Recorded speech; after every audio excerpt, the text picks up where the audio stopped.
Hey John, how's it going? How you doing? This is Maria Mattarelli and I'm here in London in the UK with John Lee. Hey. And John, do you want to give us a quick overview of what your expertise is?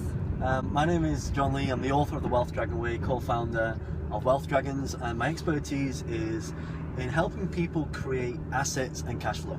I primarily deal with a lot of businesses and entrepreneurs who want to grow their business and 10x their business.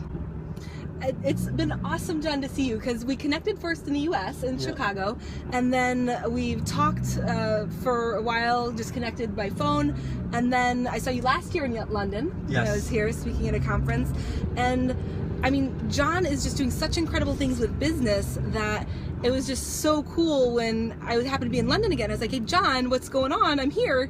I think your comment was, wow, you're here? Yes, I'm here again. What's going on? So we've had an afternoon just talking about business strategies, sharing business tactics and techniques, and I think it's been just such a rewarding experience to talk about what are the latest things that we've uncovered.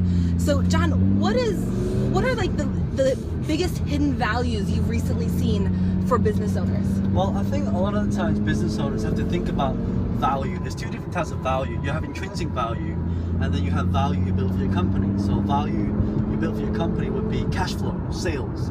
But what people don't realize, and from our conversation, I've had a crash course in Scrum and Agile, is that there's hidden processes, there's things that you got to do on a daily basis that get you a specific result.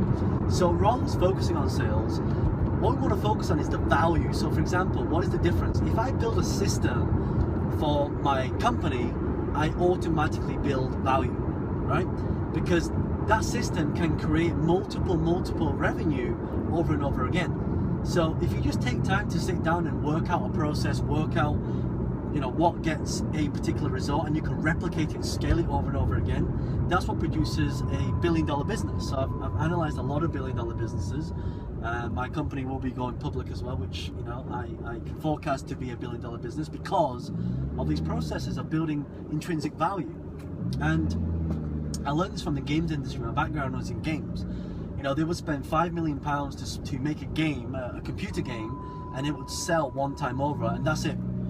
But now, if you look at the way the technology has changed businesses, now you have a game that's on your phone where you pay to download, but it's multiple purchases, in-app purchases. So, and I learned this from Steve Jobs. I had the pleasure of sharing the stages with world-class entrepreneurs, people like Randy Zuckerberg, and one thing they talk about is disrupting the market. So one thing we have to do is we have to look at what can we produce once that we can charge for over and over and over again. The reason why Steve Jobs produced the iPod was to sell lots of iMacs. The reason why he produced the iPad was to sell lots of apps, you see. So everyone who's got an iPad is literally a machine for Apple to make lots and lots of money. That's why Apple has over $800 billion in their bank account right now. I'd say that's pretty good. Yeah. I mean, they're the richest company, cash-wise, in the world. So really, it might be for a business owner or entrepreneur to think about the end game. Not just what's this one product, but what am I going to do with this product and how's it going to grow over time? Yeah. You've got to think of, why are you in business?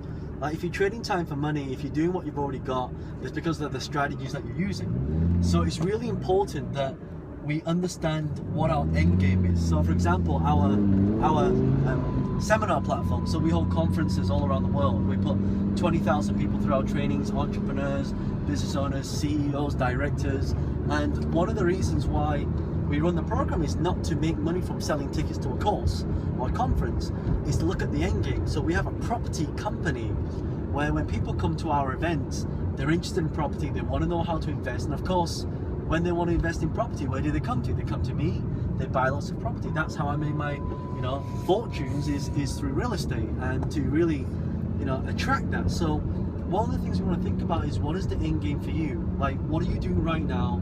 What's producing value? And how can you expand, scale, and grow your company, and do it fast? Because, as we talked about in the Scrum and the Agile strategies, most companies take 3 to 4 years just to get a project off the ground. But if you use different strategies, you can get off the ground a lot faster. And I think thinking about the end game is, don't think about your business as just marketing and sales. What is your exit strategy? Our exit strategy is IPO. So, you know, everything we do to get to that stage, every value, every sale, every process that we build, every relationship, every team member we hire, we have this in mind, because that's our aim. That's our end game. If you look at Uber's end game, you know, we know them as a taxi firm. You know, the biggest taxi firm in the world with no taxis.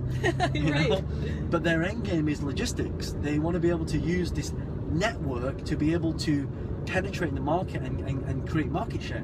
So now you've got all these like millions of drivers all around the world who now can, at a touch of a button, call and deliver things to you, you know, to save you time and hassle.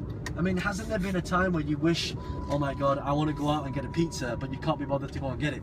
Always, John. Right? All the time. So imagine if you can just literally use Uber's technology to be able to say, right, I want this, go and get it for me. It saves time. People are paying for convenience nowadays.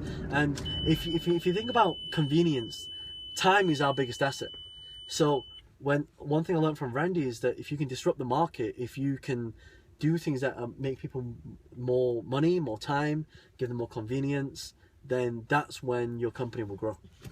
Awesome. Well, thanks, John. Thank We're you. just joyriding through London and having a great conversation. I thought, hey, we got to capture this and share it with other people. Like, there's some really value here that they could learn from. So thank you, everyone, and we'll catch you on the next round. Awesome. See you later.